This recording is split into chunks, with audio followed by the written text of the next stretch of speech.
What's up? All right. I'm back. And I thought I'd read more of this book because I haven't done that in a while, and I need to make some progress on it. I was thinking about reading actually in Deuteronomy some of that, but then I decided to go with this. And maybe save that for a later date. I'd like to, if I do the Deuteronomy thing, I'd kind of like to maybe hit a time when, um, I know Jacob or Joseph or Hezi or somebody might be more available. Just to go through it. I don't know. They always have stuff to say. But let me see. Comments. I'll put this in here. So I'll just start reading, but if people want to join, I think Matthew said he might hop on here. But time I got through the also let me know. So first of all, let me know if anything's like weird or glitchy. I've been trying to figure out how to get this better internet because I'm just kind of seems like it's pretty glitchy out here in my RV, but so hopefully everything's at least the audio hopefully is all right.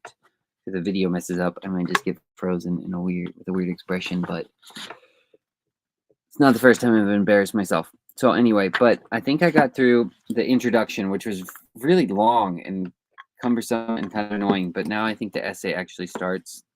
The Secret Commonwealth of Elves, Fauns, and Fairies by Robert Kirk. So let me drop this in here, and I'll just start reading, and I'll try to just leave comments as I go. If you got any thoughts, I'd greatly appreciate it. Hop here if you want to, and we can discuss stuff. There we go. I think it's gone. Yeah, all right. The Secret Commonwealth of Elves, Fauns, and Fairies, an essay of the nature and actions of the subterranean, parentheses, and for the most part, unparentheses, invisible people. Heretofore going under the name of elves, fauns, and fairies, or the like, among the Low Country Scots, as they are described by those who have the second sight, and now, to occasion further inquiry, collected and compared by a circumspect inquiring among the Scottish Irish in Scotland. Secret Commonwealth, or a treatise displaying the chief curiosities as they are in use among the diverse people of Scotland to this day, singularities for the most part peculiar to that nation, a subject not heretofore discoursed of by and of our writers, and yet ventured on in an essay to suppress the impudent and growing atheism of this age, and to satisfy the desire of some choice friends. Man, see, we got scripture in here. This is great. Then a spirit passed before my face. The hair of my flesh stood up. It stood still, but I could not discern the form thereof. An image was before mine eyes. Job 4:15 and 16.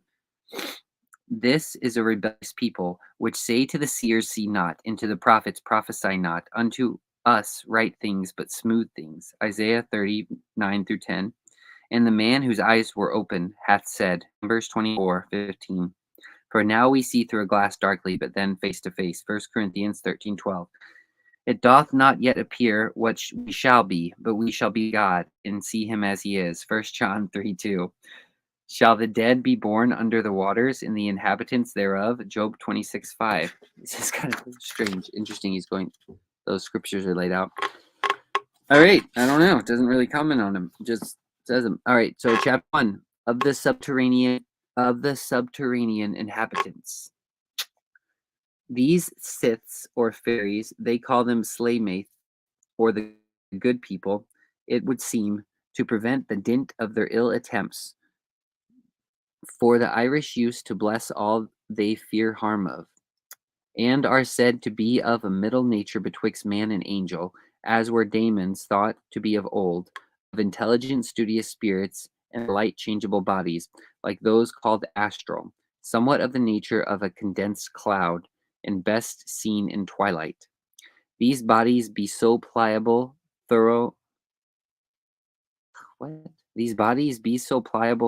the subtlety of the spirits that agitate them, that they can make them appear or disappear at pleasure. Some have bodies or vehicles so sponges, thin and delicate, that they are fed by only sucking into some fine spirituous liquors that pierce like pure air and oil. Others feed more gross on the poison or substance of corns and liquors, or corn itself that grows on the surface of the earth, which these fairies steal away, partly invisible, partly preying on the ground as crows and mice. Wherefore, in this same age, they are sometimes heard to bake bread, strike hammers, and do such like services within the little hillocks they most haunt. Some whereof of old, before the gospel dispelled paganism, and in some barbarous places as yet, enter houses after all are at rest, and set the kitchens in order, cleansing all the vessels. Such dread go under the name of brownies. When we have plenty, they have scarcity at their homes. And on the contrary, for they are empowered to catch as much prey everywhere as they please. Their robberies, notwithstanding, ofttimes occasion great ricks of corn not to bleed so well, as they call it, or prove so copious to be very far as was expected by the owner. Their bodies of congealed air are sometimes carried aloft, other whiles grovel in different shapes, and enter into any cranny or cleft of the earth where air enters to their ordinary dwellings, the earth being full of cavities and cells, and there being no place nor creature but is supposed to have other animals, greater or lesser, living in or upon it as inhabitants, and no such things as pure wildness in the whole universe. Okay. It's got a number here. It says like 2. I don't see a number 1 though of anything I read. I don't know. 2. When then the more terrestrial kind have now so numerously planted all countries, do labor for that abstruse people as well as for ourselves, albeit when several countries were inhabited by us, these had their easy tillage above ground as we now. The print of those furrows do yet remain to be seen on the shoulders of very high hills, which was done when the champaign ground was wood and forest. They removed to other lodgings at the beginning of each quarter of the year, so traversing till doomsday, being impatient of staying in one place, and finding some ease by sojourning and changing habitations. Their chameleon-like bodies swim in the air near the earth with bag and baggage. And at such revolution of time, seers or men of second sight, females being seldom so qualified, have very terrifying encounters with them, even on highways, who therefore usually shun to travel abroad at these 4 seasons of the year, and thereby have made it a custom to this day among the Scottish Irish to keep the church duly every first the church duly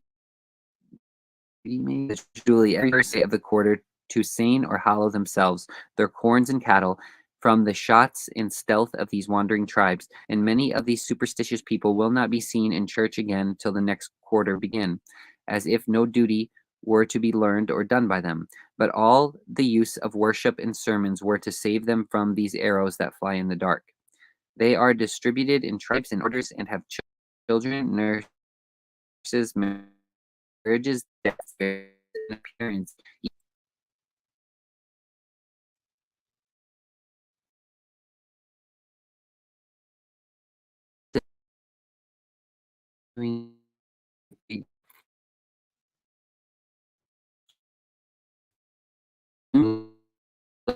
Uh, I don't know if the is, um, nice video is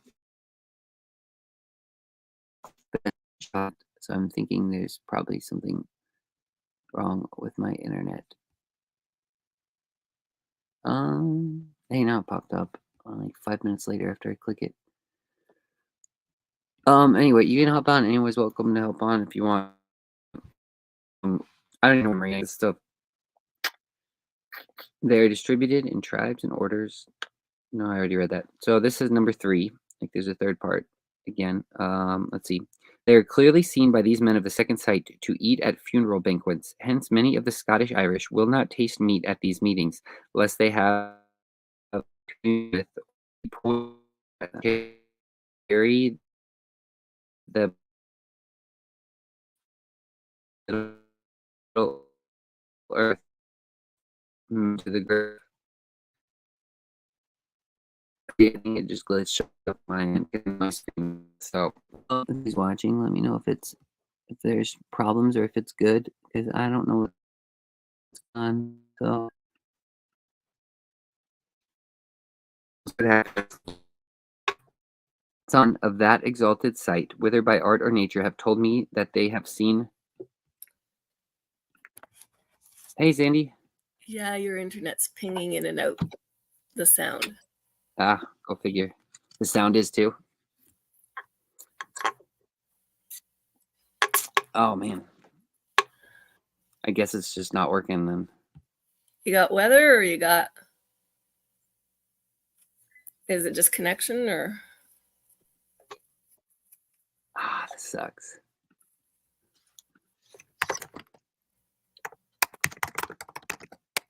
I guess it's working. I'll just leave you a message.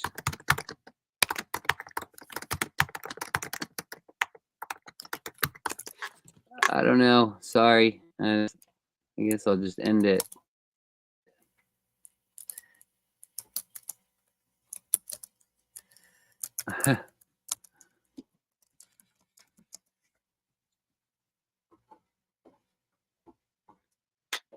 Yeah. Well, it's weird. Like, I mean, I'm talking to you right now. I don't know if you can. I guess you can hear me, but yeah. I'll just end it, and then I'll try to fix my internet. Maybe I can start again or something, or maybe tomorrow.